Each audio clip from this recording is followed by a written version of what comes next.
ஸ்ரீ சௌடாம்பிகை ஜோதிடம் நேயர்கள் அனைவருக்கும் ஜோதிடர் ஜெய தமிழ் செல்வனின் அன்பு வணக்கங்கள். இப்ப என்ன பார்க்க போறோம் அப்படின்னா, ஆனி மாதம். ஆனி மாதத்திற்கு உண்டான பொது பலன்களை நம்ம பார்க்க போறோம். ஆனி மாதம் அப்படின்னா சூரியன் சூரியன் வந்து மிதுன ராசி, அதாவது புதனோட மிதுன ராசிக்கு வர்றதுதான் ஆனி மாதம் அப்படின்னு நம்ம சொல்றோம். இப்ப என்னென்ன கிரக நிலைகள், இந்த மாதத்திற்கு உண்டான கிரக நிலைகள் என்னென்ன கிரகம் எங்கெங்க இருக்குதுன்னு அப்படின்னு மேலோட்டமா பார்ப்போம். சூரியன் வந்து மிதுன ராசியில சூரியன் இருப்பாரு. புதன் வந்து மிதுன ராசியில ஒரு 7 நாள் இருப்பாரு. தன்னோட சொந்த ராசியான மிதுன ராசியில புதன் ஒரு 7 நாள் இருப்பாரு. அதே மாதிரி குரு பகவான் இரண்டாவது, அதாவது குரு பகவான் கடகத்துல, சூரியன்ல இருந்து 2வது வீடான கடகத்துல உச்சமடைவார். குரு உச்சமடைவது நல்ல விசேஷம். ஒரு 12 ஆண்டுகளுக்கு ஒரு முறை நடக்கக்கூடிய நிகழ்வு குரு உச்சமடைகிறாரு. அதே மாதிரி புதன் 23 நாள் குருவோட இணைவார் புதன். அதே மாதிரி சுக்கிரன் வந்து ஒரு 19 நாள் குரு புதன் சுக்கிரன் இணைவு கடகத்துல இருக்கும். அதுக்கப்புறம் கேது சிம்மத்துல இருப்பாரு. கேது சிம்மத்துல இருக்கிற கேது கூட சுக்கிரன் ஒரு 11 நாள் வந்து சுக்கிரன் இணைவாரு. கேது சுக்கிரன் இணைவு சிம்மத்துல இருக்கும். அதே மாதிரி ராகு வந்து கும்ப வீடு, சனியோட கும்ப வீடு, ஸ்திர வீடு, கும்ப வீட்டுல ராகு பகவான் இருப்பாரு. அதே மாதிரி சனி பகவான் வந்து மீன வீட்டுல இருப்பாரு. குருவோட மீன வீட்டுல இருப்பாரு. செவ்வாய் வந்து முதல் 4 நாட்கள், இந்த ஆனி மாதத்துக்கு முதல் 4 நாள் மட்டும்தான் செவ்வாய் வந்து தன்னோட சொந்த வீடான மேச ராசியில இருப்பார். அதுக்கு பிற்பாடு 26 நாட்கள் சுக்கிரனோட ரிஷப ராசிக்கு செவ்வாய் போயிடுவாரு. சனியோட பார்வையிலையும் இருப்பார். இப்ப சனியோட பார்வை எதுல விழுகுது அப்படின்னா, ரிஷபம், கன்னி, தனுசு, இதுல எல்லாம் சனியோட 3, 7, 10ஆம் பார்வை விழுகுது. அதே மாதிரி குருவோட பார்வை வந்து கடகத்துல இருக்கிற குரு கடகத்தையும் சுபத்துவப்படுத்திட்டு தன்னோட நண்பர் ராசியான விருச்சகத்தை 5ஆம் பார்வையா பார்ப்பாரு. 7ஆம் பார்வையா மகர ராசியை பார்ப்பாரு. விருச்சக ராசிக்கு குரு பார்வை ரொம்ப நல்லது. குரு பார்வை எங்க இருந்தாலும் எந்த ராசிக்குனாலும் ரொம்ப நன்மையை தான் கொடுக்கும். விருச்சகத்தை பார்ப்பாரு. அதுக்கப்புறம் மகர ராசியை பார்ப்பாரு. மீன ராசியை, சனி பகவான் மீனத்துல இருக்கிறாரு, அந்த மீன ராசியும் சனி பகவானையும் குரு பார்ப்பாரு. இதெல்லாம் தான் இந்த மாசத்தோட கிரக நிகழ்வுகள். இப்ப ஒவ்வொரு ராசிக்கும் உண்டான பொது பலன்களை பார்ப்போம். நம்ம சேனலை லைக் பண்ணுங்க, சப்ஸ்கிரைப் பண்ணுங்க, ஷேர் பண்ணுங்க. அது மட்டும் இல்லாம எல்லா சமூகத்தினருக்கும் திருமண வரன்கள் இப்ப வந்து நம்ம புதுசா வந்து ஆரம்பிச்சிருக்கோம். நிறைய ஜாதகங்கள் நம்ம கிட்டையும் இருக்குது. எல்லா சமூகத்தினருக்கும் திருமண வரன்கள் சரியானதா, அதாவது நிறைய பேர் சொல்லுவாங்க சனி தோஷம் இருக்குது, ராகு கேது தோஷம் இருக்குது, செவ்வாய் தோஷம் இருக்குது, அந்த மாதிரி அமைப்புகள் இருக்கிற ஜாதகத்திலாம் நாங்க அந்த தோஷங்கள்லாம் சரியாகக்கூடிய தன்மைகள்ல இருக்கிற ஜாதகத்தை கரெக்டா தேர்ந்தெடுத்து பொருத்தி நல்ல வாழ்க்கை அமைத்து கொடுக்குறோம். இப்ப ஒவ்வொரு ராசிக்கும் உண்டான பொது பலன்களை நம்ம பார்ப்போம். ரிஷபராசி நேயர்கள் அனைவருக்கும் வணக்கம். உங்க ராசிநாதன் சுக்கிரன் வந்து உங்க ராசிக்கு 3ஆம் இடத்துல ஒரு 19 நாள் இருப்பாரு. 4ஆம் இடத்துல ஒரு 11 நாள் இருப்பாரு. பொதுவாகவே ரிஷபராசிக்காரங்கள்லாம் பொறுமை, அதாவது நிலம், அது வந்து நிலராசி, நல்ல ஒரு பொறுமையை கடைபிடிக்கக்கூடிய ஆளுங்களா தான் இருப்பீங்க. இதிலும் பொறுமையா கொஞ்சம் நிதானமா செயல்படக்கூடிய அமைப்புகள் இருக்கும். அதே மாதிரி ஏதாவது ஒரு விஷயம் செஞ்சீங்கன்னா அதை வந்து தனித்துவமா நம்ம தனியா தெரியணும் அப்படின்ற ஒரு அமைப்புகள்ல எல்லா வேலையும் பக்குவமா அழகா செய்யக்கூடிய அமைப்புகள் ரிஷப ராசிக்காரங்களுக்கு இருக்கும். உங்க ராசியிலேயே செவ்வாய் ஒரு 26 நாள், 4 நாள் தான் உங்க ராசிக்கு 12ல இருப்பாரு. 26 நாள் உங்க ராசியிலேயே இருக்கிறதுனால கோபங்கள் வரக்கூடிய அமைப்புகள் இருக்கும். கோபங்கள் கொஞ்சம் குறைச்சி செயல்படுறது இந்த காலகட்டத்தில் உங்களுக்கு நன்மையை கொடுக்கும். அதே மாதிரி ராசியில இருக்கிற செவ்வாய் 7ஆம் இடத்தையும் பார்ப்பாரு. கலத்தர ஸ்தானம், நண்பர்கள் ஸ்தானம்னு நண்பர்கள் ஸ்தானம்னு சொல்லுவோம்.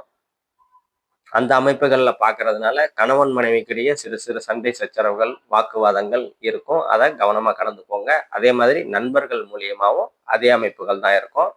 கொஞ்சம் கவனமா கடந்து போறது கொஞ்சம் நன்மையை கொடுக்கும். அதே மாதிரி 2ஆம் இடத்துல 2ஆம் அதிபதி புதன் அங்க ஒரு 7 நாள் இருப்பாரு. அதன் பிற்பாடு 3ஆம் இடத்துக்கு போயிடுவாரு. உங்களுக்கு 2ஆம் இடம் வந்து பாவ தொடர்பு இல்லாததுனால பொருளாதார முன்னேற்றம் நல்லா இருக்கும். யாருக்காவது வாக்கு கொடுத்தீங்கன்னா அதை நிறைவேற்றக்கூடிய தன்மைகள் நல்லா இருக்கும். குடும்பத்துல இருந்து வந்த பிரச்சனைகள்லாம் சரியாகக்கூடிய ஒரு அற்புதமான சூழல்கள்லாம் இந்த காலகட்டத்தில் உங்களுக்கு கண்டிப்பா இருக்கும்.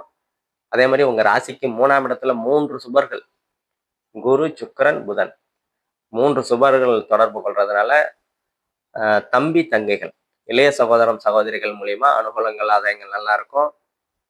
தைரியம், வீரியம், வெற்றி, விஜயஸ்தானம் சொல்லுவோம் 3ஆம் இடத்தை.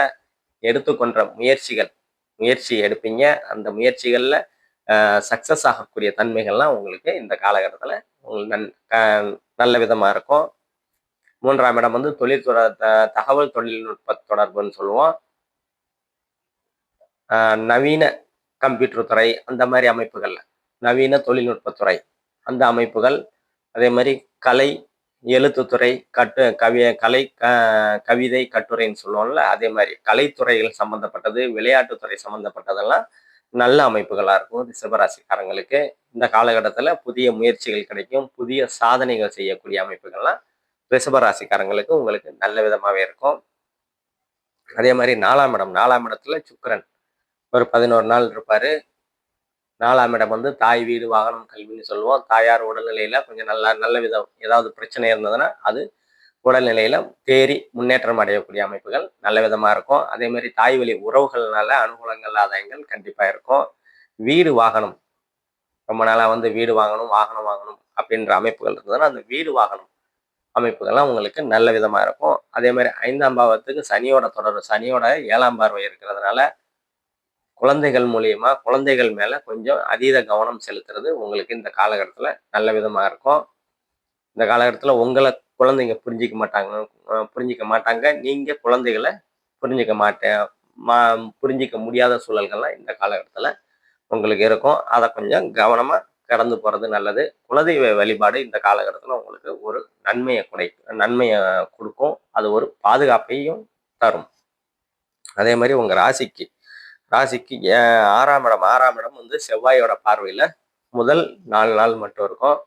அந்த காலகட்டத்தில் முதல் வாரம், இந்த மாதத்துல முதல் வாரம் மட்டும் கொஞ்சம் வேலைகள்ல கொஞ்சம் சிறு சிறு குழப்பங்கள், கருத்து வேறுபாடுகள் இருக்கும். கூட வேலை செய்யறவங்க உங்களை புரிஞ்சிக்க முடியாத தன்மைகள், அதன் மூலியமா கொஞ்சம் அதாவது உடன் பணிபுரிவோரோட கொஞ்சம் மனக்கசப்பு அதெல்லாம் இருக்க செய்யும். அதை கவனமா கடந்து போங்க. முதல் வாரம், இந்த மாதத்தோட முதல் வாரம் கொஞ்சம் கவனமா கடந்து போற காலகட்டங்களா இருக்கும்.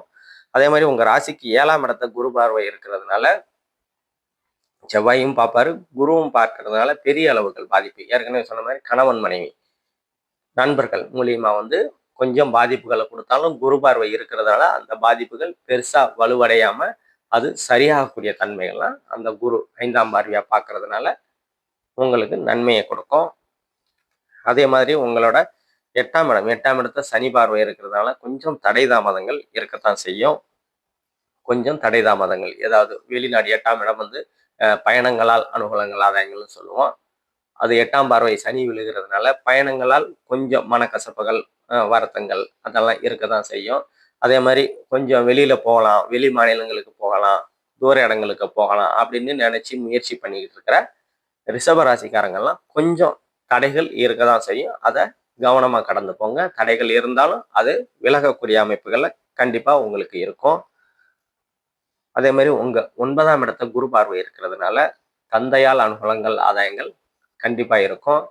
தந்தை வழி உறவுகளால அனுகூலங்கள் ஆதாயங்கள் இருக்கும். தந்தை வழி உறவுகள்னா பெரியப்பா, சித்தப்பா, அவர்கள் வழி வந்த அண்ணன் தம்பிகள் மூலியமா உங்களுக்கு ஆதாயங்கள் இருக்கும். ரொம்ப நாளா வந்து தந்தை வழி உறவுகள்ல கொஞ்சம் மனக்கசப்பு, கருத்து வேறுபாடுகள் இருந்தது அப்படின்னா அதெல்லாம் சரியாகக்கூடிய தன்மைகள் இந்த காலகட்டத்தில் உங்களுக்கு இருக்கும். அதே மாதிரி தந்தையோட சொத்து ரொம்ப நாளா வந்து உங்களுக்கு கிடைக்கல, கோர்ட்டு கேஸ்ன்னு இழுத்துக்கிறதுக்கு எப்பத்தான் முடியும் அப்படின்ற அமைப்புகள் இருந்தது அப்படின்னா அதெல்லாம் இந்த காலகட்டத்தில் உங்களுக்கு கிடைக்கக்கூடிய அமைப்புகள், உங்களுக்கு சாதகமாக பதில்கள் வரக்கூடிய அமைப்புகள், வழக்குகள் உங்களுக்கு சாதகமா வரக்கூடிய அமைப்புகள்லாம் இந்த காலகட்டத்தில் உங்களுக்கு கண்டிப்பா இருக்கும். 10ஆம் இடத்துல இருக்கிற ராகு தொழில் ஸ்தானத்துல இருப்பாரு. தொழில் ஸ்தானத்துல இருக்கிறா தொழில்கள்ல கொஞ்சம் பெருசா வளர்ச்சிகள் இல்லாம அப்படியே கிராஜுவலா போகக்கூடிய தன்மைகள் இந்த காலகட்டத்தில் உங்களுக்கு கண்டிப்பா இருக்கும். அதே மாதிரி 11ஆம் இடத்துல இருக்கிற சனி பகவான் மூத்த சகோதர சகோதரிகள், இளையதாரம், லாபஸ்தானம்னு சொல்லுவோம். இந்த அமைப்புகள்லாம் கொடுத்து வந்த தடைகள் எல்லாம் இப்ப குரு பார்வையிலையும் இருப்பாரு சனி. அதனால கொடுத்து வந்த போன மாசம் வரைக்கும் கொடுத்து வந்த தடைகள் தாமதங்கள் அந்த அமைப்புகள் எல்லாம் குரு பார்வையினால சரியாகக்கூடிய தன்மைகள். மூத்த சகோதரம் சகோதரிகள் மூலியமா உங்களுக்கு அனுகூலங்கள், ஆதாயங்கள், இருந்து வந்த பிரச்சனைகள், மனக்கசப்புகள்லாம் சரியாகக்கூடிய தன்மைகளை கொடுப்பாங்க. அதே மாதிரி லாபங்கள் வரக்கூடிய அமைப்புகள் சனி இருந்து கொடுத்து வந்த தடைகள் எல்லாம் குரு பார்வையினால விலகக்கூடிய அமைப்புகள் நல்லாவே இருக்குது.